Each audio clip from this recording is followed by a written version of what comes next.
weekend read then for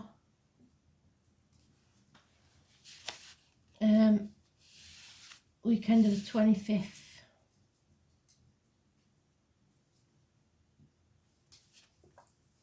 Cardinals.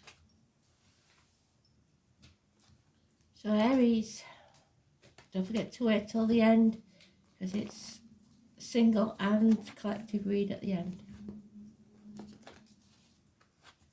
Weekend of the 25th of February 2023.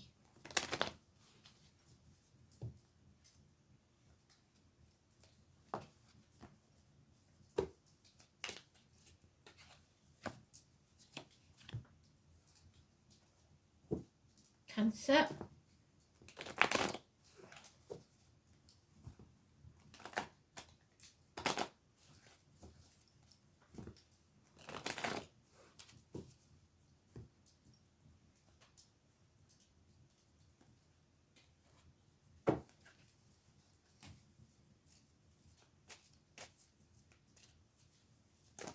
Oh, got me that one.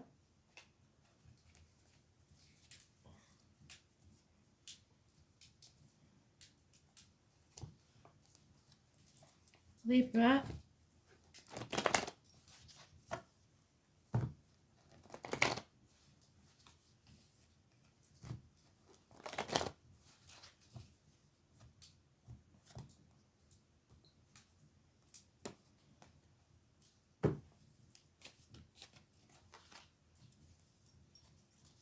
And Capricorn.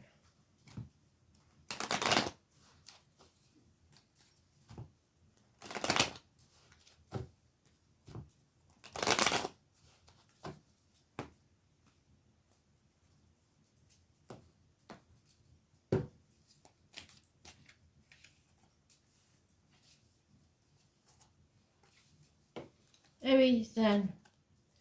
Oh, somebody else had that.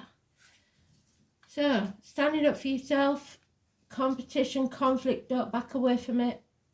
Fighting the dragons, those born in the year of the dragon, or your own demons, brings you out of a nightmare. 5 days of arguments, conflict, competition, 9 weeks, you'll come out of a nightmare. Sleepless nights. Cancer, torn. It's an inner conflict, I think. Confused. A path of blood and tears. The full moon on the 7th, I think it is, of March, could be important. Number 18 is negative energy. And we have red flags flying in the wind. Stop. Don't make any moves right now while you're confused.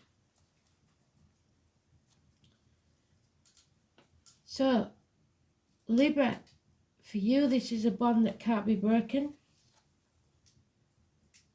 And releasing a heavy burden. Something you've been carrying for some time. 10 days is mentioned. Oh, there's a high priestess. Somebody's at the gates of hell. Not looking after themselves. Not only receiving negativity into their aura. Financially, emotionally, physically, mentally and spiritually. Keeping secrets, possibly for others, and it's making you ill, unhappy, unhealthy and unwealthy. Yeah, 10 years to be exact. It's about the home, family, emotional and financial security. Somebody is not looking after themselves. Somebody is at the gates of hell. It's a nightmare situation with conflicts and competition. And it could be within a bond, a relationship of some kind. It could be any relationship, a partnership at work, at home, with the kids, whatever it is. There is a bond here, 2 months.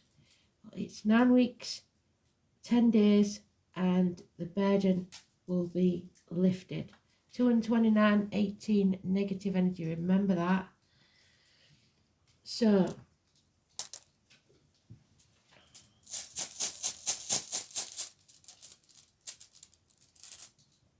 The moon is mentioned more than once. We're protected though because we've got that little room that looks like a pea. It's got a triangle shape for where the circle should be, but it looks like a pea. And it is a protective symbol, I believe.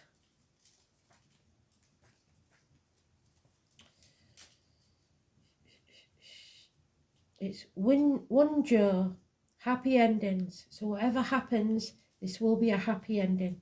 There could be a windfall that makes you able to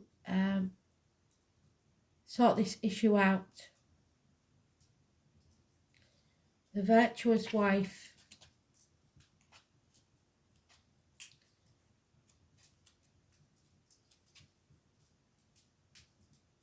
Nightmare.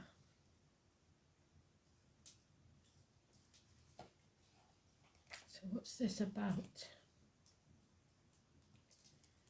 If it's freak, it's the wife that turns a blind eye to affairs, and because she's got a good life and she doesn't want to lose it.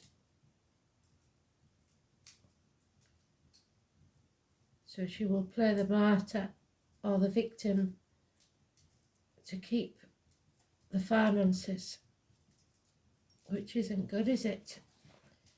I found the bugger.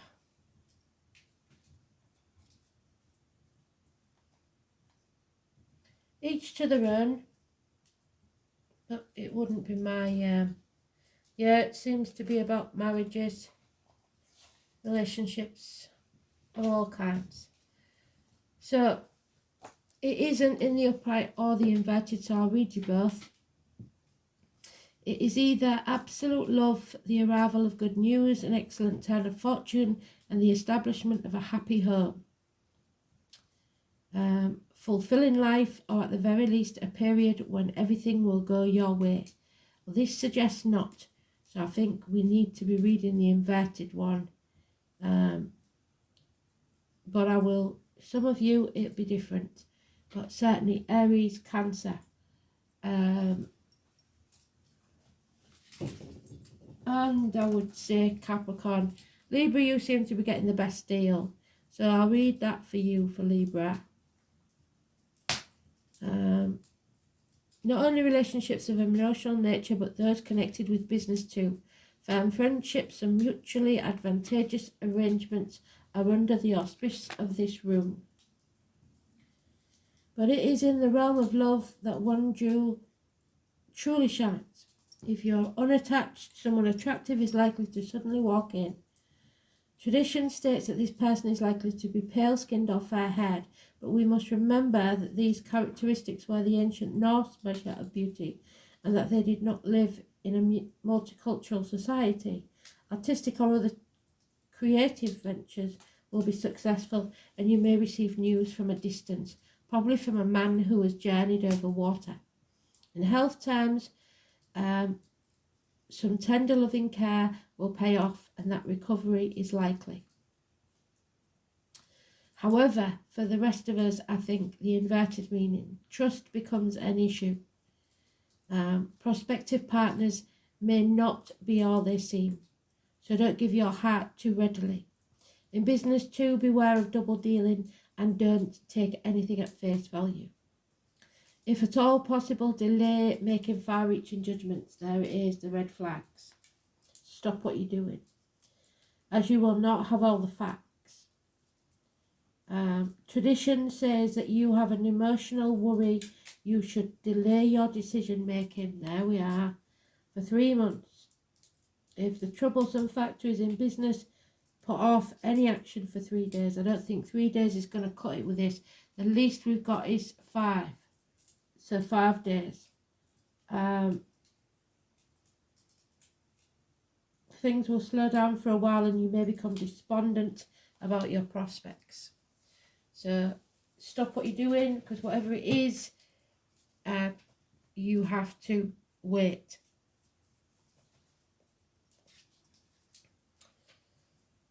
Two of these.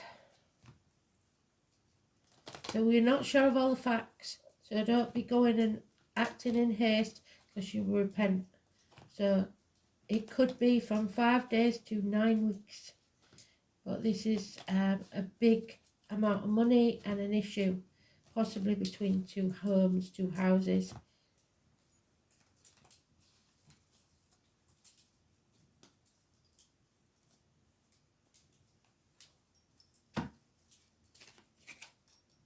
Yeah, the key to a property, perhaps.